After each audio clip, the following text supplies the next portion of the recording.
Greetings, I'm Felicity, and I've reached the age of 37. Allow me to recount an intriguing experience and how I swiftly handled it, as I'm not one to be deceived, contrary to many tales I've encountered. Surprisingly, I had a good relationship with my mother-in-law before everything unraveled. Our bond was smooth, filled with warmth, perfection, and mutual respect. My husband, Frank, was the love of my life, my partner in crime, and my best friend. From my perspective, everything seemed picture perfect. This isn't a delusion or oversight on my part. Sure, we had our arguments like any normal family, but there were no red flags, and all seemed well. However, the shocking turn of events that followed left me bewildered. Let me narrate the incident and explain why I chose to seek revenge on my husband and mother-in-law. I had planned something special for our family, a vacation originally meant for Frank and me. However, considering Tiana, my widowed sister-in-law, and her loneliness, I decided to include her.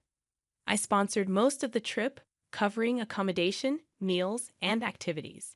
Frank and Tiana were only responsible for their additional expenses. The plan was to treat them to a once-in-a-lifetime vacation in Spain, exploring Barcelona's vibrant streets, savoring tapas, and enjoying the Mediterranean sunshine. The thought of creating lasting memories and strengthening our bond excited me. Little did I know that this grand adventure would lead to events that shook the foundation of trust and shattered the illusion of our perfect family. Backtracking to that fateful day, filled with hope and promise for our Spanish dreams, I stood in the living room holding plane tickets with a smile on my face. Gathering Frank and Tiana, I revealed the surprise. They exchanged puzzled glances, curiosity etched on their faces. Tiana, with her wise eyes, tilted her head slightly. With a flourish, I presented the tickets and shared my plans for our Spanish adventure, hoping to see joy and gratitude in their eyes. Frank's face lit up, expressing genuine anticipation. "Felicity, you truly are something else," he explained. Anticipation bubbled within me as I eagerly awaited the commencement of our extraordinary journey. Tiana, on the other hand, donned a gentler smile, her gaze meeting mine. "Oh, my sweet Felicity, you've truly outdone yourself. This is a gift beyond measure."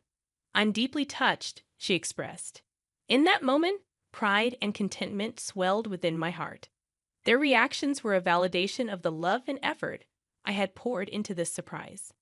I had envisioned this vacation as the adhesive that would strengthen our bonds, creating unforgettable memories and fortifying the already seemingly unbreakable ties. However, as you might suspect, this tale takes a treacherous turn. Beneath the facade of our seemingly idyllic relationship, a complex web of deceit and betrayal lay in wait, ready to ensnare us all. When the truth unraveled, it would challenge the limits of forgiveness and test the very essence of family bonds. As planned, we boarded the plane, embarking on our 2-week adventure. The anticipation was palpable as we immersed ourselves in the vibrant streets and rich tapestry of Spanish culture.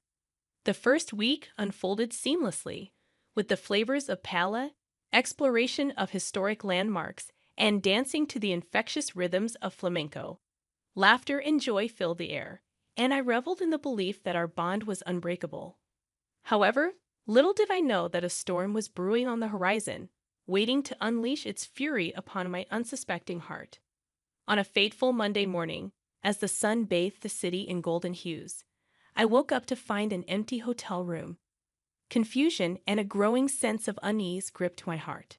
Frantically, I reached for the phone, dialing both my husband's and Tiana's numbers, hoping for an explanation. But to my dismay, their phones remained silent, their voices absent. Fear began to claw at the edges of my mind as I searched the empty room for any sign of their presence. No notes, no bags, no traces of disturbances or struggle. Just an unsettling silence that hung heavy in the air. It seemed I was left alone in a foreign land, and the minutes felt like an eternity. As despair threatened to consume me, a glimmer of hope pierced through the darkness. My phone buzzed, signaling an incoming call. It was Tiana. Relief washed over me, mingled with confusion and a deep sense of hurt. How could she leave without a word? With trepidation, I answered the call, my voice filled with a mix of concern and disbelief. Tiana, where are you? What happened? I questioned. Tiana's voice, tinged with a strange mix of resignation and frustration, reached my ears. However, it wasn't the same sweet voice I had always known. It sounded colder. Felicity. I felt the need to return your calls since my phone was incessantly ringing. Oh, I'm sorry for disturbing you. I was just wondering where you two went. Your bags aren't here, and I was concerned that something bad had happened. With an indifference that shook me to the core, she uttered the next words, "We left you." But why? What happened? I couldn't bear to spend another week in your company, so I had to leave. Did I do something wrong? Yes. I mean, how could you be so dense? Dense? Excuse me. You sprung up this trip on me, practically forcing me to go with you. I couldn't remain disingenuous any longer. Let me spell it out clearly for you, Felicity. I don't enjoy your company. Sure, we can spend a couple of hours together at a family event, but 2 weeks? I tried to be civil and grace you with my presence for as long as I could. Turns out I could only master 1 week with you before I lost my mind. I'm sorry, but I'm on the way to the airport with Frank right now. We can't be around you any longer. Shock reverberated through my core as the revelation struck me like a bolt of lightning, unraveling the threads of trust I had so naively woven. How could our seemingly unbreakable bond crumble beneath the weight of unspoken grievances? Questions flitted my mind as I grappled with this harsh reality. What had I done wrong? What exactly did I do to deserve such harshness? How did things escalate to this point? Was there no chance for reconciliation? Confusion and heartache intertwined within me, the pain of betrayal seeping deep into my soul. I didn't know you felt this way, Tiana, honestly. And you had no reason to. I'd always led you to assume that things were fine and dandy between us. Why not bring that up? Why not sit me down so that we could hash out whatever problem there was between us? Because if I'm being honest, I still don't know what I've done to wrong you. That's the thing. I just can't put my finger on it, but you just irk me. What? That's the most childish thing I've ever heard. You can't stand me just because of some inexplicable irk? Grow up, Tiana. I thought I offended you or something, but I didn't do anything wrong, right? Not necessarily, but it doesn't matter. What matters is how I feel about you, and I feel that you're annoying, and I just can't stand being around you. If that's the case, then why did you say yes to coming with us on this trip? Because it was a free trip to Spain. No one is going to turn down that opportunity. But as the days went by, I grew more and more tired of your antics. What antics, Tiana? What did I do that was so bad that you decided to leave me all alone in a foreign country? She failed to answer, and I grew more impatient with this impromptu disdain coming out of nowhere. I was shocked, hurt, confused, and angry. But most of all, I was just sad. I had to inquire about my beloved husband and what he had to say in all of this. Let me speak to Frank, casually and easily. Tiana passed the phone on to Frank. Assuming someone, likely Frank, was eavesdropping on the entire conversation, he responded with the same indifference and coldness as his mother. Hello. Really, Frank? You decided to leave me too. I didn't leave you because I don't like you. I left because my mom needed me to take her home. So you knew about all of this? How long have you known about your mother's apparent hatred towards me?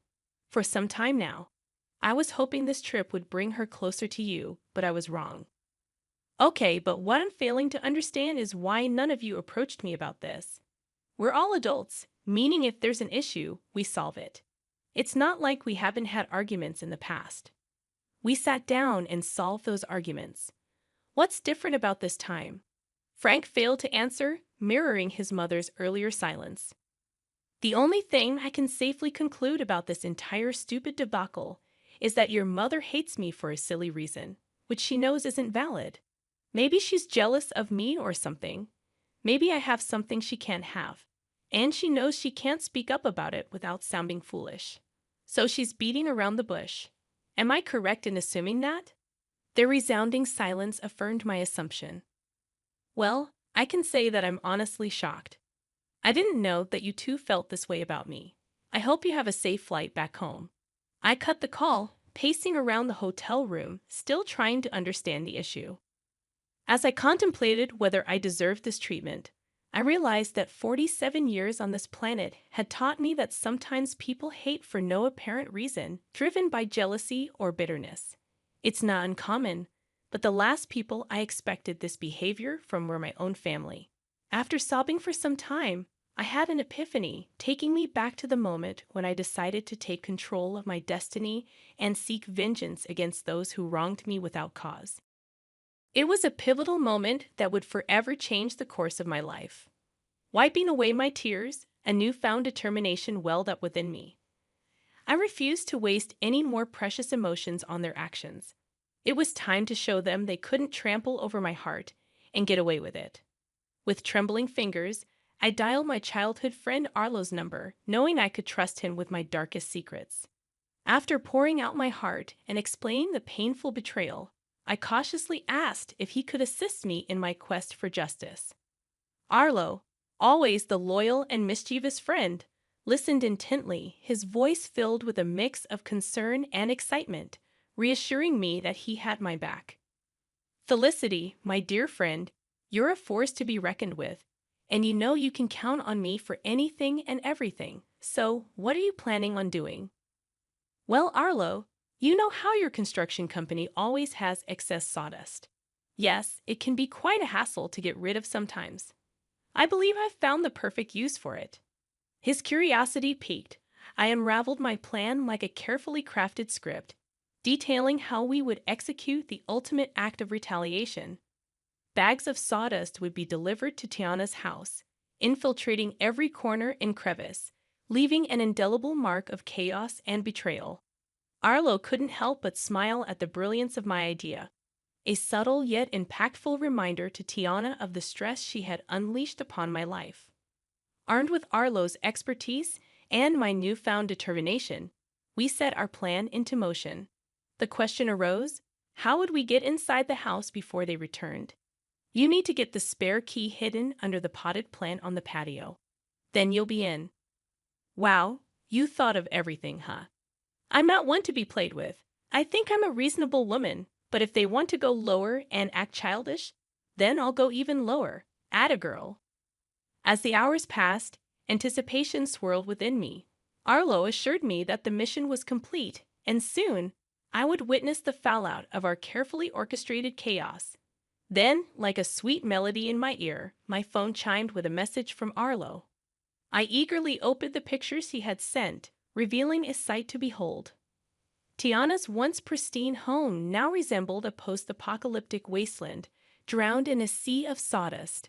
Every nook and cranny had been touched by our mischievous hands, a scene straight out of a surrealistic painting, an embodiment of the chaos that had unfolded in our lives. I called Arlo, and his laughter echoed through the phone. I couldn't help but join in. It was a cathartic release, a shared moment of triumph against those who had betrayed me.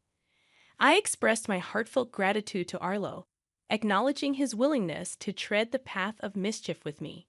He simply said, "Naughty can be so satisfying, my friend." As the clock ticked away, I could feel the tension building within me. How would Frank and Tiana react when they walked through the doors of their once beloved home?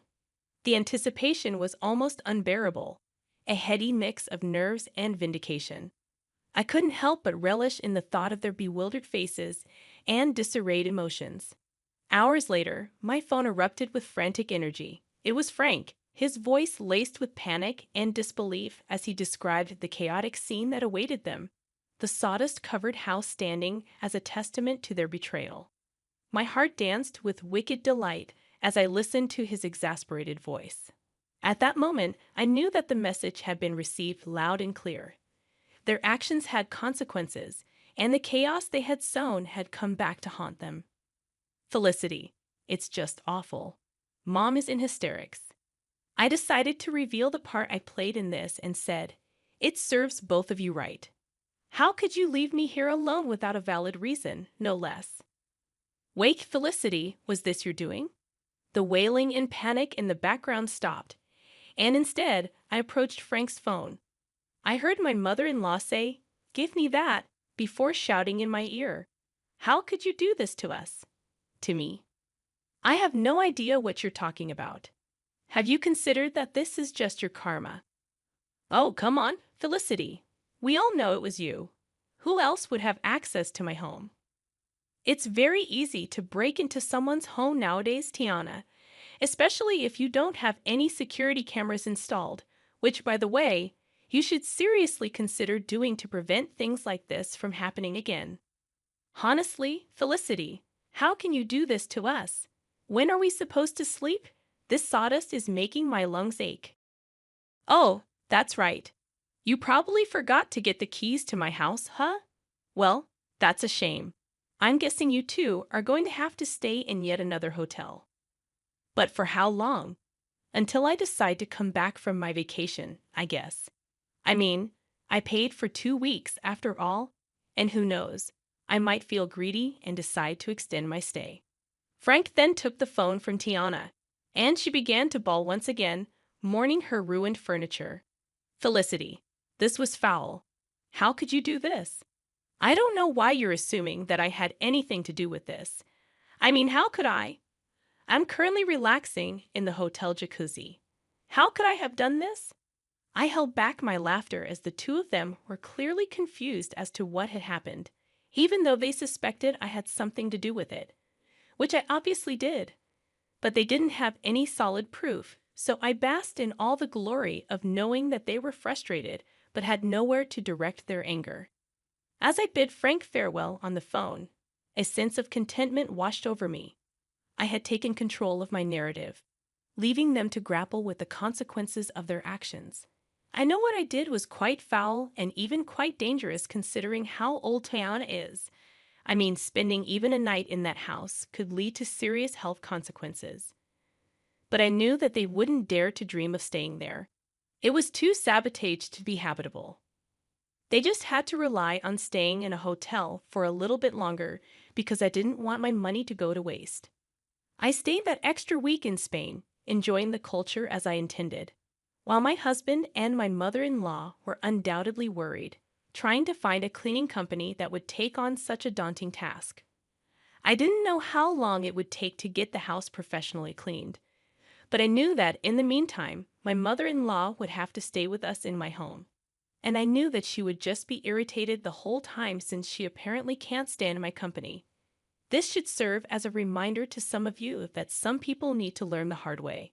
And if it just so happens that you can dish out your own justice, then by all means, go ahead and do it, and really give people something to be mad about.